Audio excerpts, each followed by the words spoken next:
All right, a very great day it is. It's a great day to be alive. My name is George Asian, and I am delighted to be with you.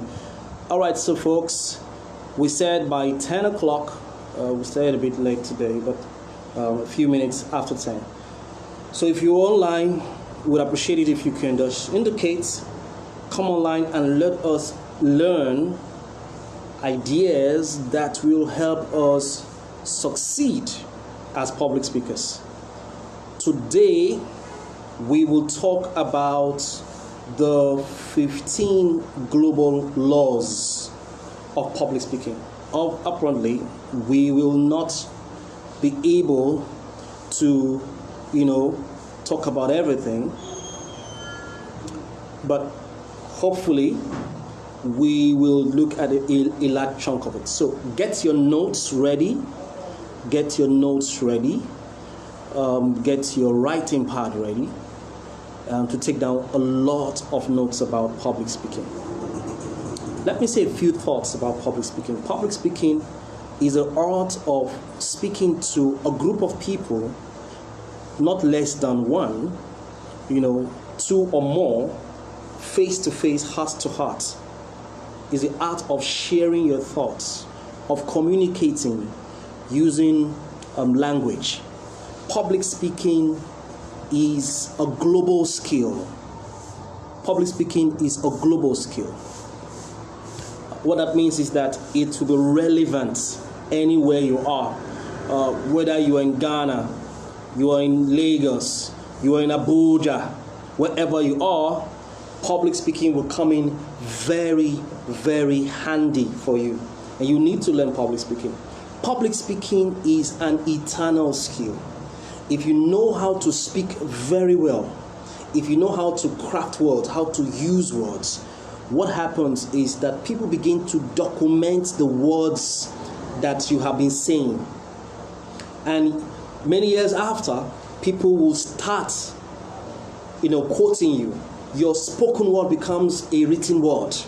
So public speaking is an eternal skill. There are many people I've never met physically, but because of their audio materials, because of their books, I'm enjoying what they said.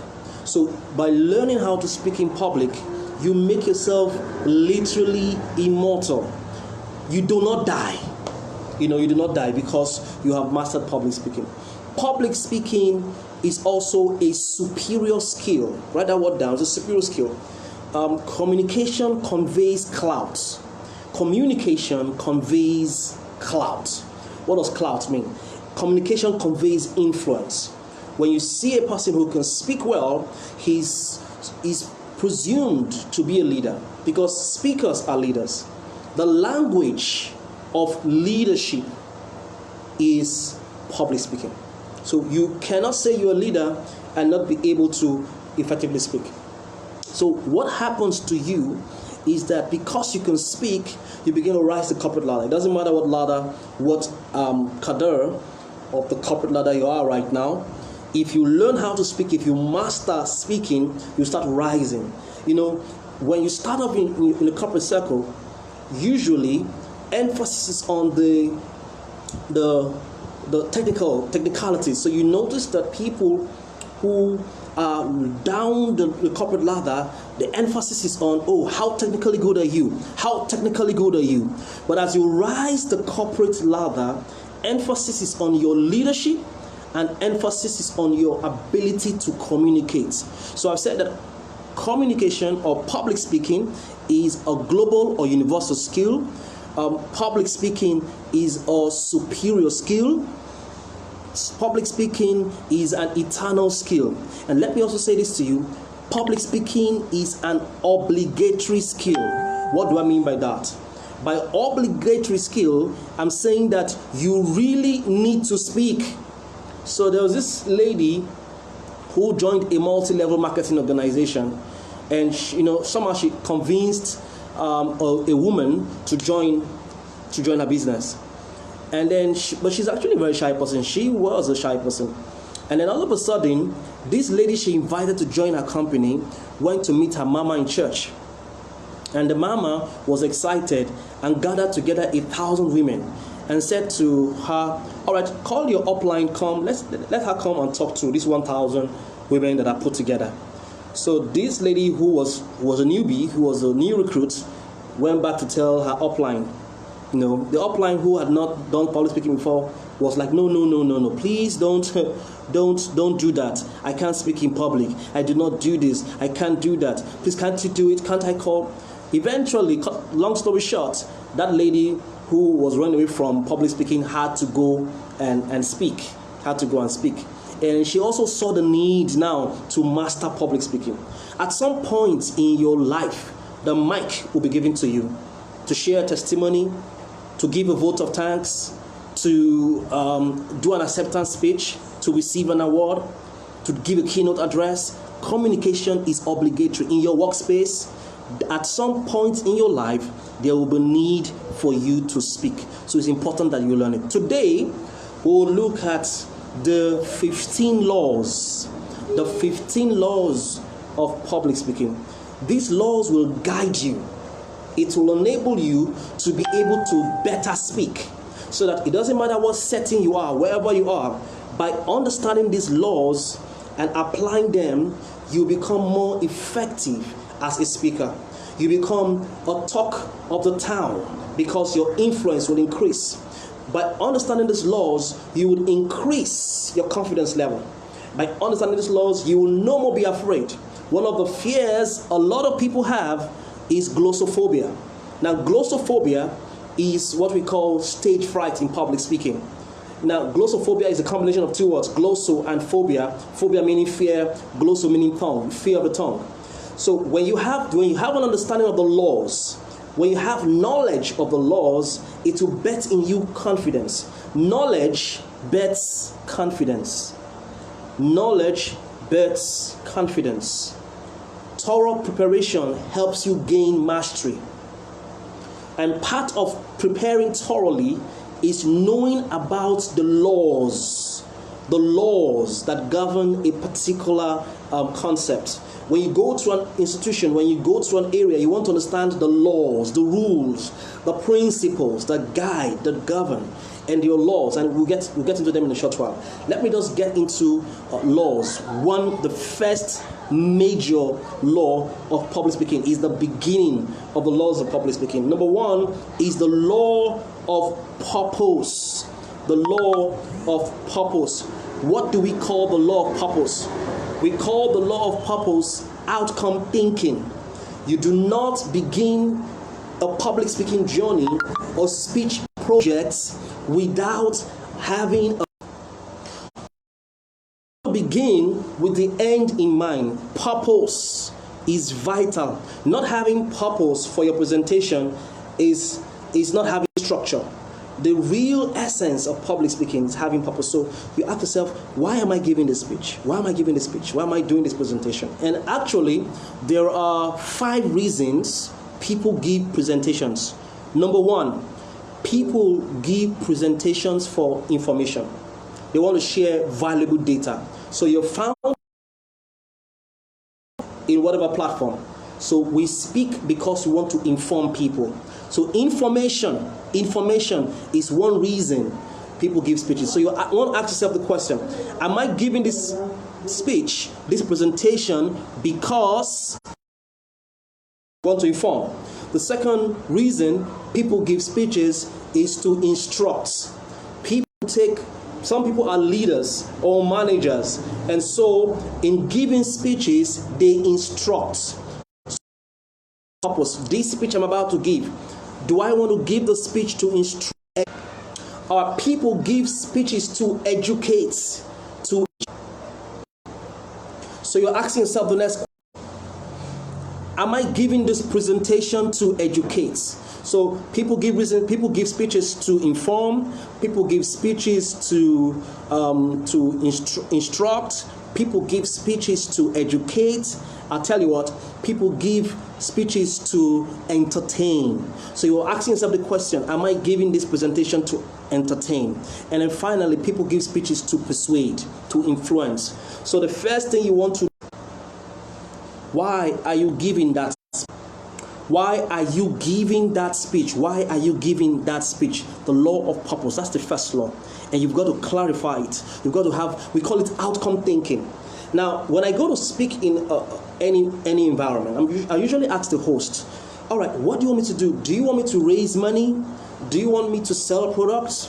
Do you want me to advocate? Do you want me to persuade? You must determine it. You see, the purpose will determine the structure of your speech. The purpose will determine how you open. The purpose will determine how your body is arranged. Your purpose, the purpose of your presentation will determine how you close, your exit strategy. So it's very important that you understand this law. It can be basic, but a lot of people start to do presentations without having outcome thinking. Even in life, do not do anything without an outcome at the back of your mind. So let's go straightly to number 2. The second law of public speaking I'm concerned about is the law of preparation. All right, never go to any presentation.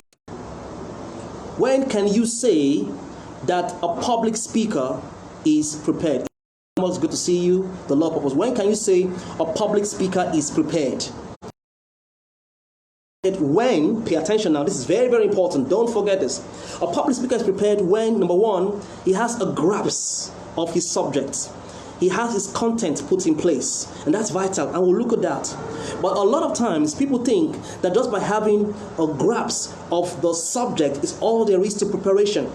But that's not all. There are 3 other things you must put into consideration as you prepare your sermon, as you prepare that proposal you want to give out, you want to share in front of the investors. 3 other things. And those 3, you also need to prepare and know what kind of audience you're going to speak to. In public speaking, we call it, you want to ask the principal of the event, what is their age range? All right. So you want to find out what is their age range. The age of the audience you're speaking to determine how you communicate with them. I mean, I've had cause to speak with children, and I know how difficult it can be dealing with children. If you're speaking to adults, it can be very difficult to speak to adults. So you want to know what is the age range. What age range am I dealing with? You also want to know what is their familiarity with your subject. Now, pay attention to this. Assumption is the lowest level of knowledge. Do not go to an audience and assume they know. Sometimes you may need to know what is their familiarity with my subject. You want to find out what is their culture. What's their culture? You want to find out what is their language. Hey, you want to find out their literacy level. Are they semi-literates? Are they literates? Are they illiterates? It's so important before you engage them. So audience analysis precedes audience engagement. Do not engage any audience without analyzing them. And there's something in public speaking we call audience psychoanalysis. Now, what is audience psychoanalysis? Audience psychoanalysis simply means that you want to know what is their psychological preference. What kind of audience am I dealing with? There are 3 kinds of audiences you will meet in every speaking engagement. The first kind of audience that you meet, they are called the visual audience. These people want to see before they can learn. Excuse me. They want to see before they can learn. So they are very particular about the imagery. They're particular about your slides. They're particular about how you dramatize your ideas. They're particular about the illustrations, the descriptive stories that you share, the images, your dressing, your appearance. So they are visuals. And sometimes they could be prominent in the audience. You want to identify that. Now, you may not know that prior to the time you go to speak, but while you're on stage, just by looking at their reactions, and I'm going to show you what to do, but just by looking at their reactions, you can quickly know, oh, these guys are visuals. The second kind of audience you will meet psycho audience analysis is their feelings. They are kinesthetic. They are very emotional people. They are the ones that will say, preacher, speak up. They are literally emotional, and they don't want you to be monotonous in your presentation. They want you to exude passion. They want you to speak with energy, and they are particular about the emotions, the sensitivity of your words. They may be feeling audience. You want to identify them. And then the third kinds of people that you will have in an audience are called the conservative. Write that down. The visuals, the feelings, and the conservative or content-driven audience. These guys, they're not moved by your razzmatazz, by your jumping here and there, by all of your eloquence and your oratory. What they want to hear is content. They want depth. They have attention to details. They want meticulousness. And so when they listen to you, they're looking out for content. These are the folks that will be taking down notes. They may not say, they may not look at you, they may not look overwhelmed, but they are taking down notes. So as you speak, am I dealing with visuals? Am I dealing with visuals? Am I dealing with visuals? Am I dealing with feelings, people, or am I dealing with conservative or content-driven people? Now, the question I'm sure at the back of your mind is, okay, so how do I know who are the visuals, who are the feelings, and who are the content-driven? It's quite easy. It's easy peasy, lemon squeezy. Let me show you. You want to know it? This is worth $5,000. All right. So you're on stage. One of the things I encourage speakers to do when they're on stage is to quickly tell a story. And embedded in your story should be content or lessons. And embedded in your stories should be suspense that has some emotion. So you literally put in imagery. You're very descriptive so that you can appeal to the visuals. And then you are very sensitive or emotional so that you can appeal to the emotional people or the feeling people. And then you have some content and some facts inside of figures, statistics inside that same story. And there's a creative way to it. Okay, one of these classes I'm going to show you how to tell a good story. Now, in telling a good story, the story will help you distinguish between the visuals, the feelings, and then the content people. The visuals, their eyes will go into trance. They'll start looking at you in a peculiar way, or they'll be transfixed looking at you. And then you can quickly spot from the majority of people, oh, these guys are predominantly visuals. The feelings will be engrossed looking at you, and then the way they look at you, there'll be some movement on their faces, and you can quickly sense that these guys are feeling. Some of them will sound out things. They will mouth out things like, and then And then the conservative folks will be taking down notes, just particularly taking down notes. They will not necessarily be looking at you. They may not even be looking at you. So from telling a good story, putting together a good story, you can quickly determine which one is a visual, which one is a feelings, and which one is a conservative or content. Now, hear this very well. Please hear this very well. In every audience, one of these three will be dominant. And so, while you want to attend to all three, you want to focus on the most prominent of the three in that set, whether they are visuals, whether they are feelings, or whether they are conservative. Does that make sense? So, audience psychoanalysis is quite important. Determining their age, their educational status. I often will tell people that public speaking is not diction class. Public speaking is connection. It's your ability to know what kind of audience that you're speaking to. So you do not speak to an audience that you have not researched. All right. So now we said the law of preparation says get your subject in place, right? All right. So we're going to do something on preparation one of these days. How to prepare your presentations. It says get your subject in place, right? That's first thing. Second thing that you must get in place as a speaker is that you must pay attention now, your audience in place. Audience analysis. It precedes audience engagement. The third thing that you must put in place is your purpose. We mentioned it earlier. The purpose of your presentation. That's the third thing. You must know it and identify your outcome. And then the final and most important thing that shows that as a speaker you're prepared is that you must put together your sequence. What sequence? The arrangement of your thoughts, how you open, how you transition your body, and how you close. The sequence. You do not start a presentation without knowing how am I opening this presentation? How am I moving from my opening to my body? How do I move from one point to another point? Where do I tell my story? Where do I give this quotation? Where do I add this humor? Where do I give these facts? So that transition part as the body, and then when do I close? How do I close? What closing techniques do I use? So 4 things shows that you've obeyed the law of preparation. 1, mastery of the subject. 2, knowing the audience. 3, identifying the purpose. And 4, knowing your sequence. These 4 things shows that you're prepared. So a lot of times people will say, oh, I'm prepared. But you're not prepared by knowledge. You have not analyzed the audience. You have not determined your outcome, and you don't know the sequence. So let's move to the next law. We may not go all through the 15 laws today, but what I can assure you is that we'll cover some ground, and then maybe next time we will look at the other laws. Now, what is the 3rd major law of public speaking? Write this down. This is important. The 3rd major law of public speaking is called, wait for it, the law of presence. The law of presence. Your presence is a function of your thoughts. The quality of your thoughts determines a large portion of the time your presence. Every speaker has presence.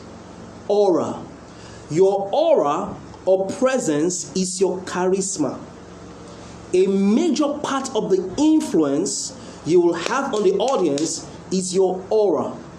A certain philosopher once said that there is as much eloquence in the eye of the speaker, in the air around the speaker, as there is in the words of the speaker. So there is eloquence in the eye, and I'm going to describe that, teach you that one of these days. There's also eloquence in the air.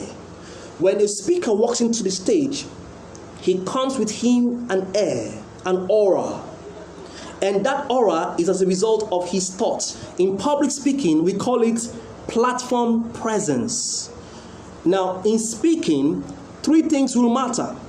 The first thing that matters is your body language.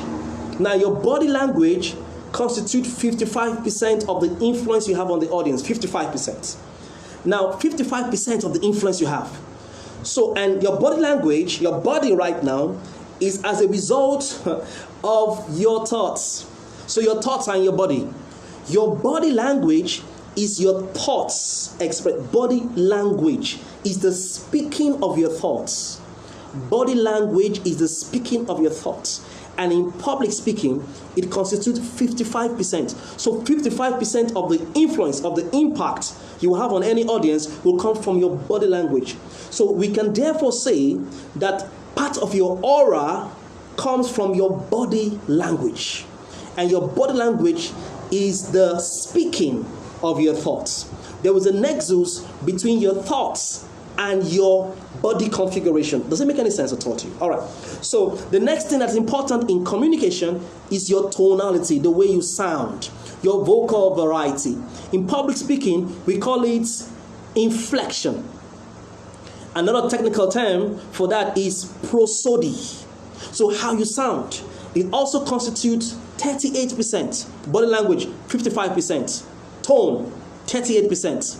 And then, interestingly, your words only constitute 7%. So as important as we want to give attention to what we say, what is more important is not necessarily your words. Oh, well, that's fine, but not your words. What's important is your tone and your body language. Your tone and your body language makes up your presence. So here's the point I'm trying to make.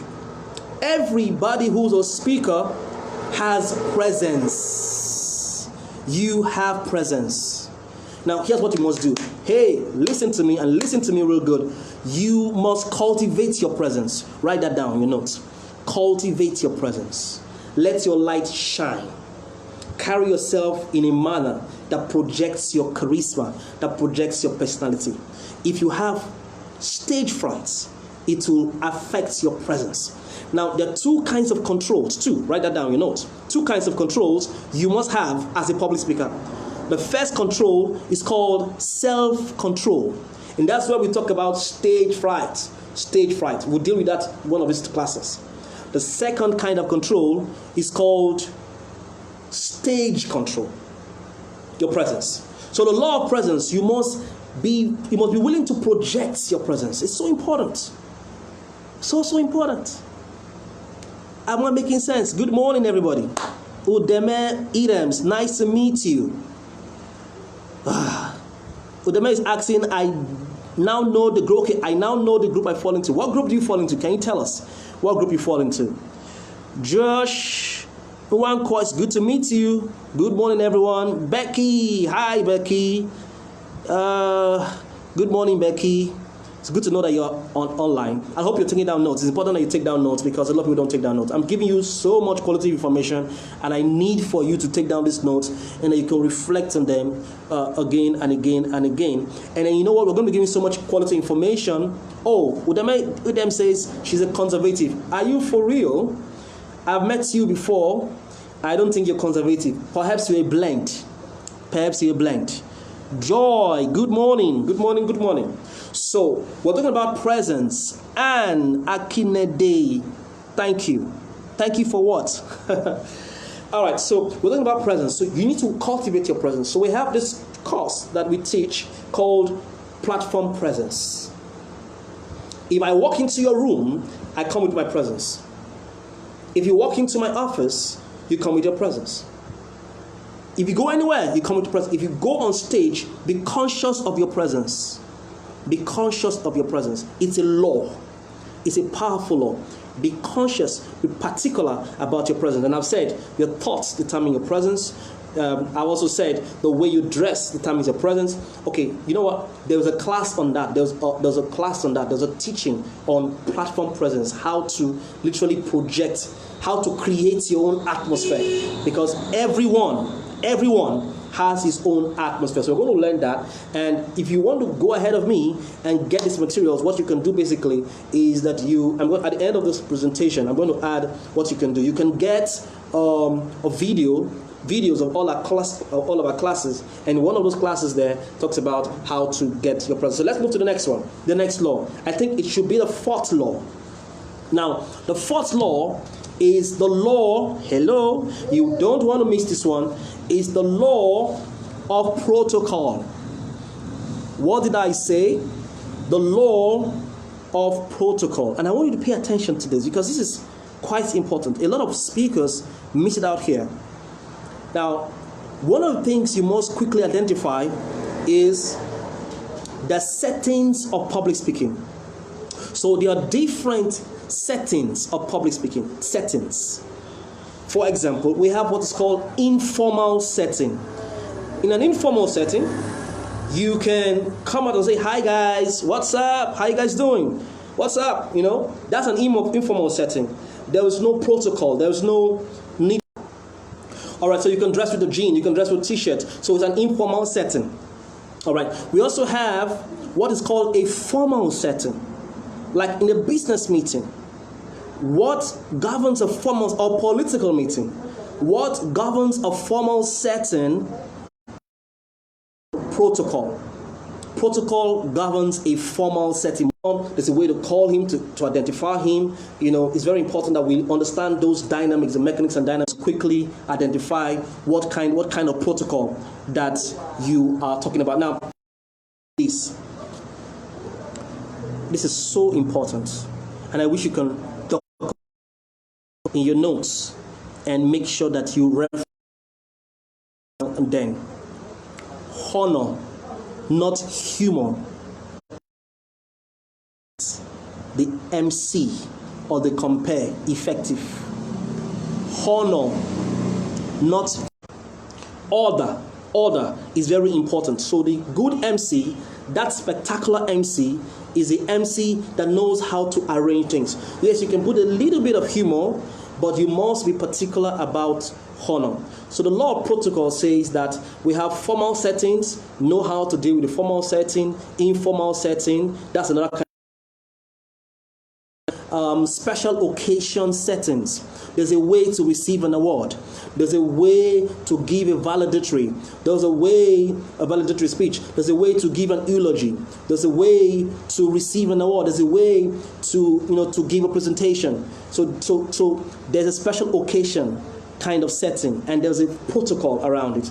And then also, there is what is called, pay attention now, the persuasive setting. Maybe you're giving a presentation or you're advocating. So we have 4 kinds of settings: informal setting, formal setting, special occasion setting, and then we have what is called the persuasive setting. So protocol is what determines, is very important in the formal setting, in the political meeting. Now let me tell you what some people do that is very wrong. You do not say standing on existing protocol. It is only in Nigeria that nonsense is done. If you go to any British, any place in Britain or in America, you don't hear protocol or all protocol duly observed. All that is nonsense. It's not part. You are supposed to honor anybody you're supposed to honor. Spend a few seconds, spend 30 seconds or 1 minute honoring those. Don't come on stage and say standing on existing protocol. It's a no. It's a no. Don't do that. You're not so taught. As a public speaker, you're not so taught. What you can rather do is categorize the people. You can say His Excellency, the Governor of Lagos State, or the Governor of Rivers State, or whatever governor, and his wife. You've categorized. Then you can go on to other governors or go on to other dignitaries. Just categorize and try and be as brief as possible. And then you can now say distinguished ladies and gentlemen for everybody, but categorize and do not use that statement. All protocols really deserve it. It does not show that you're prepared. Honor is very important in the formal setting. Take your time to do your thing. You can actually open a presentation with honor. You can actually with honor, and that is not bad. Take your time to do it and use the remaining minutes to share your thoughts. So don't say standing on existing protocol. So protocol is a major law of public speaking that a lot of times we do not use. Now let's go to another law, and that law, if you're taking down notes, is called the law of parables. Write it down.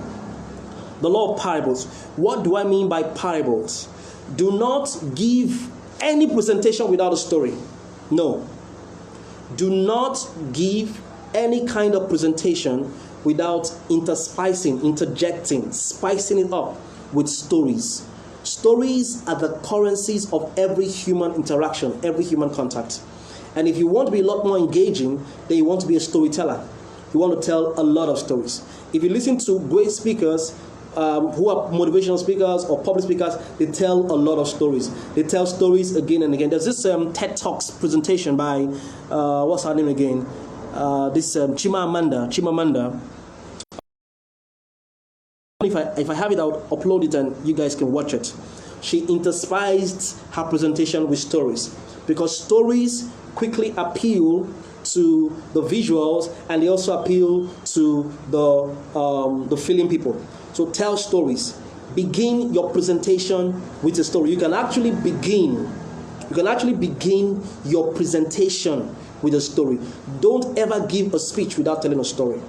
A story will move audiences. Now, there are 5 elements to telling a good story, and there is no time to teach it. But guess what? We have a course on the element of good storytelling, how you can teach and how you can share good stories and get the kind of results that you're. So parables are quite important. People relate more to you. Personal stories, famous stories. So very important. Is a law in public speaking that will make you very effective. Does that make sense? Have you taken that down as a note? Now, the next law, and this is closely related to the second law I mentioned, is called the law of practice. Practice. Samuel Jackson once said, "What we hope to do with ease, we must first learn to do with diligence." The law of practice. So there are 2 practice tools that you can use right now. And then you develop yourself. So people come to me and say, "George, I want to learn how to speak. I want to speak well." I say, look, you know what? You do not learn public speaking by just learning. You learn public speaking by speaking. And one of the things we do in our public speaking school is that we get our students to practice their presentations, to rehearse their presentations, especially actually. not in their minds, and that is good. We teach mental rehearsals, but there is something about really standing up in front of a people, in front of me as a speech coach, and then practicing your presentation. There's something about that. But our presentation, and the first tool is your phone recorder, your recorder. If you look at your phone, your Android phone or your iPhone, you will notice that it has a recorder. So you can actually record your voice. You can record your voice and then listen to yourself. Why do you record your voice and listen to yourself in public speaking? You record so that you can hear how you sound, your vocal variety. The first time you listen to your recording, I am almost very certain that you will not like what you hear. As it happened to you before, you won't like what you hear. So when you hear that voice of yours, you now begin to learn how to make your voice sound better. The way you have conversations with people is not necessarily the same way you're going to stand and speak in front of the crowd. So listening to your recorder, as you record your voice, will help you to be able to do better presentations. All right. So listen to your voice on the recorder. The next thing you also notice about the recorder is that you can also check out for gap fillers. I'll spell it for you. GAPFILLERS. Gap fillers. Gap fillers are the, maybe like, those words you repeat that interrupt your thoughts, that prevents fluidity, that prevents flow. So use the recorder to reduce the number of gap fillers you have in your presentation. Gap fillers. Now, do I have gap fillers? Yes, I have gap fillers. But what we do, try to reduce the number of gap fillers. Or, sometimes these gap fillers can be so distracting. So distracting that people don't want to hear you again. So you listen to yourself on the recorder to take out gap fillers. You also listen to yourself on the recorder to see and to check your diction, your grammar, and your pronunciation of words. So you listen to your recorder so you can hear how you sound, how you pronounce words, your diction. Some people are bad in grammar. So when you hear yourself, or you give that voice note or that recording to a teacher, the person will tell you, okay, you didn't do well here, you didn't do well there. So practice is important, so very important. Now, so you need a recorder. Now, in the 21st century, what we have are mobile apps. There are public speaking mobile apps. And I'm going to give you two that you can download on your phone right now and start to use to practice. They will help you in your pace, they will help you in your pitch, they will help you in your content. You really need to practice with them. The first one is Orai. O-R-A-I, Orai. Now go to your Play Store and then click Orai and then download Orai. It will help you to speak better a whole lot. Another mobile app that will help you in recording is Umo. U-M-M-O. It's a powerful mobile app. You download it, put it in your phone, and then you can practice your presentation. It will help you, the number of words you're using. It'll help you to check your grammar. It'll help you to check out for gap fillers. There's another mobile app I recommend, Likeso, L-I-K-E-S-O. It's another powerful mobile app, public speaking app that will help you. There's also one, this one, that will help you to overcome stage fright, that will check the fear in your tone, because sometimes fear is in a tone, to help you check and to reduce the fear in your tone, the amount of fear you have in your tone. And that mobile app is called Mind Spark. MindSpark to check the fear in your tone. All right, another app that you need to have if you're using a Samsung phone. One app that can help you in public called Samsung Be Fearless. Samsung Be Fearless. Now document these apps and then see how you can get them, on your phone and start using them to practice. So they serve as recorders and they check your volume, they check your pitch, check your pace and all of that. If you don't have these apps, you can use your simple recorder on your phone. Make sense to you? All right. So the recorder is important. Then the next practice tool that we use as public speakers is the Mural. Why do we use the Mural in our rooms? So if you don't have a Mural as a speaker, what I encourage you to do is to go to your house right now and then get a huge Mural and then look at the Mural and start to practice. Why do you use a Mural? You use a Mural to check your facial gesticulations, to check your genuflections, to check your body language, your hand movements, your expressions. And you're doing that because your body constitutes at least 58% of the influence you have on the audience. Some of us, our body projection is so poor, our body language is so poor, so you need to use a Mural. Now, you can go a step further by using videos. You can get somebody to put the camera right in front of you, and then you do your presentation in front of the camera, and then you can upload it. Now, what we do in public speaking school is that we get our students to do as many videos as possible, so that they can see how they're faring, and then they submit those videos to us. And then what we do is that we have what is called a speech mastery analysis form. The speech mastery analysis form uses 10 things to get students, pay attention now, to get students to know what areas to improve on. There are 10 areas you need to improve on. And just by watching your video as a speech coach, I would analyze and score you and grade you and then tell you, okay, improve in your transition, improve in your vocal variety, improve in this area. As you improve, you get better. So you need to start doing a lot more of videos. Now, this is what I want to encourage you to do. At the end of this presentation, I am going to do something beautiful. I am going to upload, I'm going to paste how you can join our school online. And we'll be doing this sometimes free, but if you want more quality content, more practical content, and if you want me to assess you, you want me to assess your videos, you want me to assess your audio recordings, then you probably need to join our school online. Our online school is on WhatsApp, our online school is on Zoom, our online school is on YouTube. So you basically need to just get on board. When you get on board, we'll show you what to do and how you can improve yourself over a period of time. In 3 months, just be with us, you will learn. And what we decided to do is make it very affordable so that anybody whatsoever can be part of it wherever you are in the world, and then you improve your public speaking abilities and upgrade. Now, Warren Buffett once said that if you improve your public speaking, you would raise up your finances by 50%. And I agree with him. Just by learning how to speak, you're going to greatly improve yourself. So does that make any sense at all to you? The law of practice. Use practice tools, the Mural and the recorder, videos and mobile apps.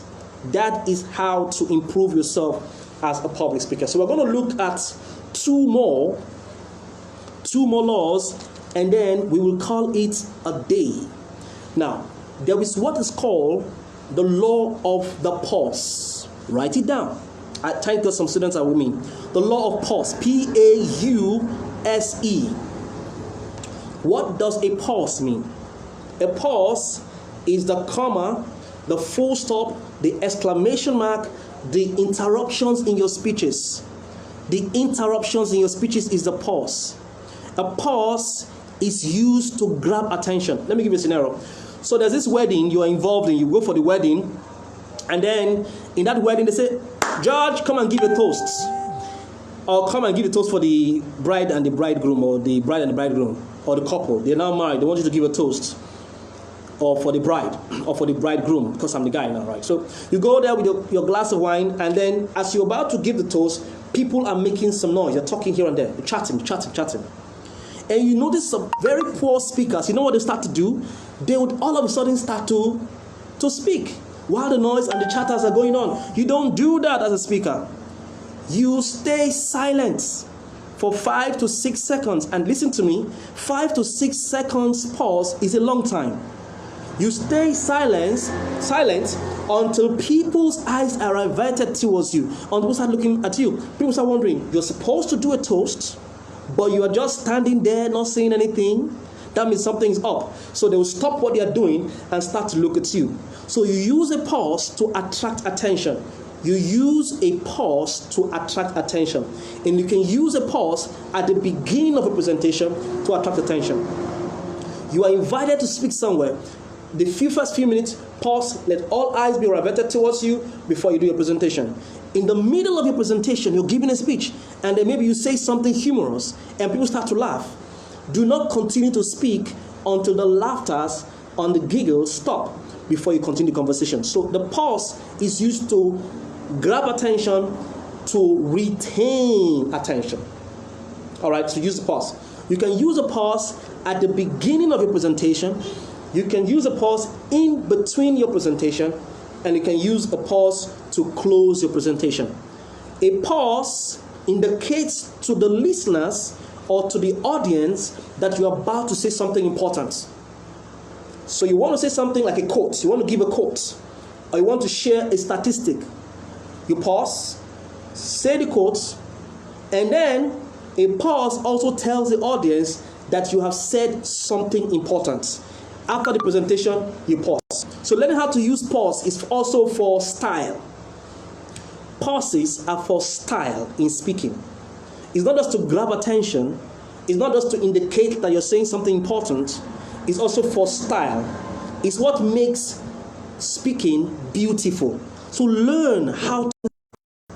What it means to transition. So transition means to move from... You hear me use the word transition a lot. You hear me use the word transition a lot, right? Okay.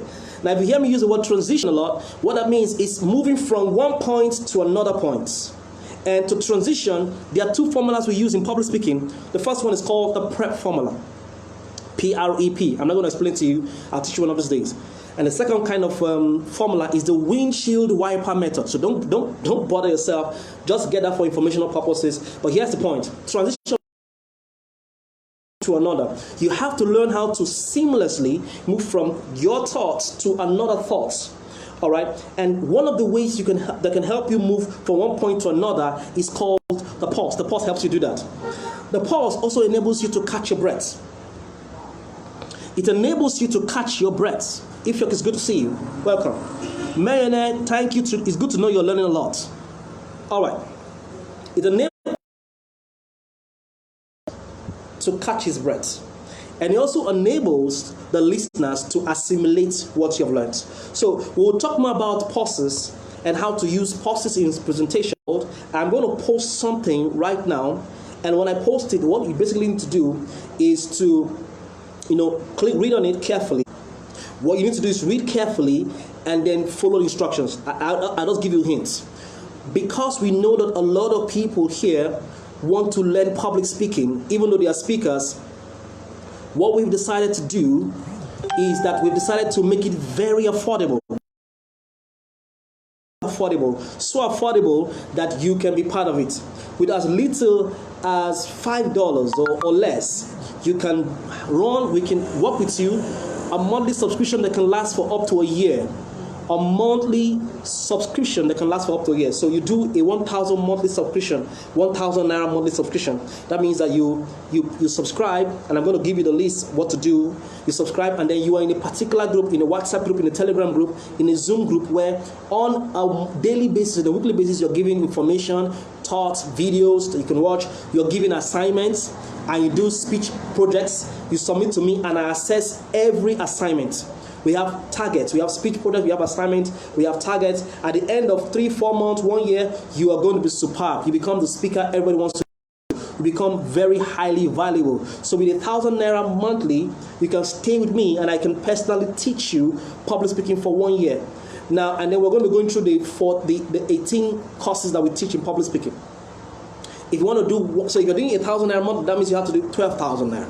If you're doing 6 months as a stretch, it is 5,500 naira. You are in that WhatsApp group with us. If you're doing 1 year at a stretch, you want to pay 1 year, that is 10,000 naira. So pretty much put in the information so that you can follow us. So we just talked about pauses. So you get to learn all of these things in details. We'll send you ebooks, we'll send you information, videos to buttress some of the points we shared. Now let's talk about the last thing for today. The last thing for today. I hope I'm giving you value, but the last thing for today. And I'm thinking about which of the laws I should share with you.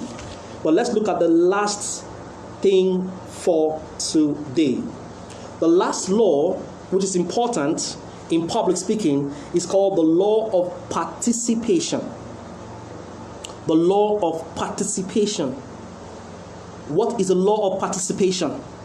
It means that people want to experience you, not just hear you. What they hear, they may forget. What they see, they will remember. But what they do, they will experience. What they hear, they will forget. What they see, they will remember. But what they do, they will experience. The speaker's goal is not just to get the audience to hear. The speaker's goal is to get the audience to experience. To experience you. And to experience you, you need to engage them in a set of activities. You need to engage the audience. In feedback, you need to engage the audience. You need to get the audience to respond back to you. And we call that icebreakers. Say that to me. Icebreakers. Write it down in the comment section. Icebreakers. What are icebreakers? Icebreakers are activities or games that a speaker or facilitator uses to engage the audience. So because when they do, they will experience, and when they experience, they will remember. People remember so much what they do than what they experience. So just sitting down and listening to me may not be the best. Getting you to do some exercise, and one of these days, oh beautiful, one of these days I'm going to show you some very powerful icebreakers. One of these classes I'm going to show you how to do great icebreakers. Amazing icebreakers. I'm going to show you exercises you can do to quickly, right now, engage the children, the teenagers, the adults. Even in an executive session, you can use icebreakers to make yourself a great speaker.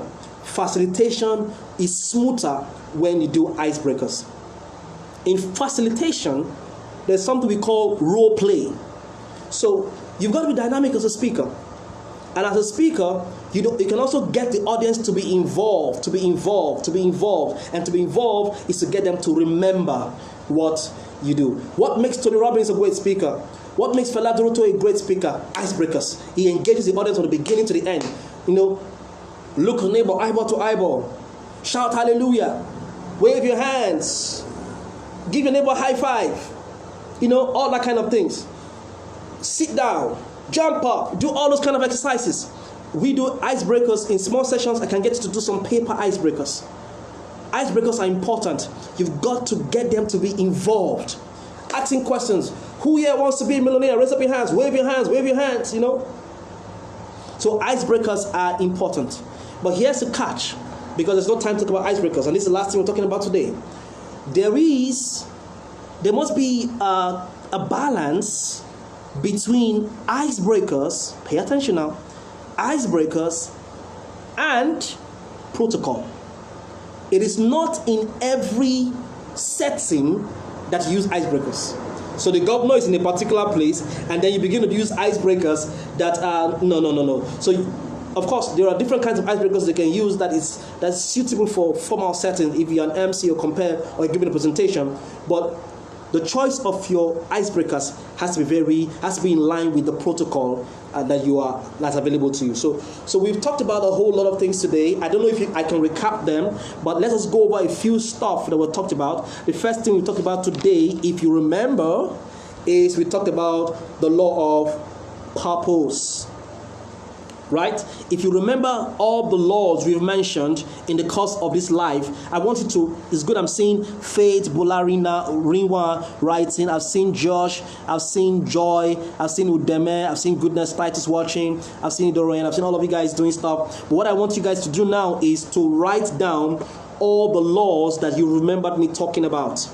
All the laws, if you can do it now. The first person to write the laws that I've mentioned, at least all 6 or 7 of them, I don't know how many I've mentioned, but the first person to write the laws will get a free 1-year access free 1-year access of me training you. And I'm also going to give you the 14 videos on public speaking for free. Can you imagine that? That 14 video is worth 20K, 20,000 naira. So who is the first person right now that will write down on this, all the laws that I've mentioned, all the laws, write them down. I'm waiting. And Nede, Aki Neda, fine, good to see you. I want you to do it now. I want you to write down the laws you've mentioned. We'll do that, and once you've done that, we'll call it a day for today. We'll call it today. I'm waiting. First person to do it. Who is the first person? The 4 laws. We have 5 seconds to go. Oh, sorry, 10 seconds.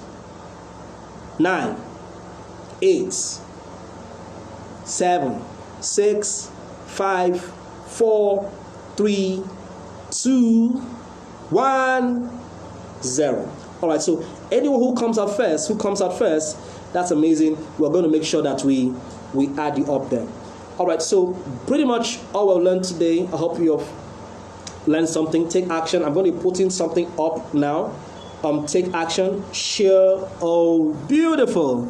Mayene Young, you're the first person to have posted it. So let's look. The law of purpose, the law of protocol, the law of parables, the law of practice, the law of pause, the law of participation. You did not add the law of preparation. So you didn't add love. The law of preparation, the law of presence, the law of participation, the law of protocol, the law of practice, the law of parables. 1 to 6. So Faith is the one who got it right. Faith got it right. And okay, so I'm going to give Faith and Mayana. I'll give it to you. All right, so I'm going to personally coach you. What I want you to do is send me your WhatsApp number. Send me your, if you have my right there on the screen, I'm going to make sure I add it in the notes. Chat up with me so that I can add you and give you your gifts.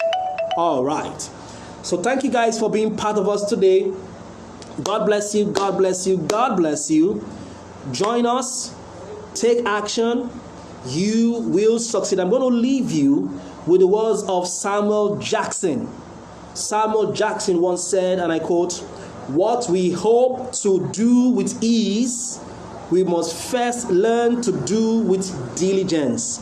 What we hope to do with ease, we must first learn to do with diligence. So I encourage you, take public speaking as a skill, attend to it, learn it, practice, take action, join classes, get mentored, do it. And then to do it and do it again as you give yourself, put yourself if you become diligent about doing what you're doing, you will truly succeed.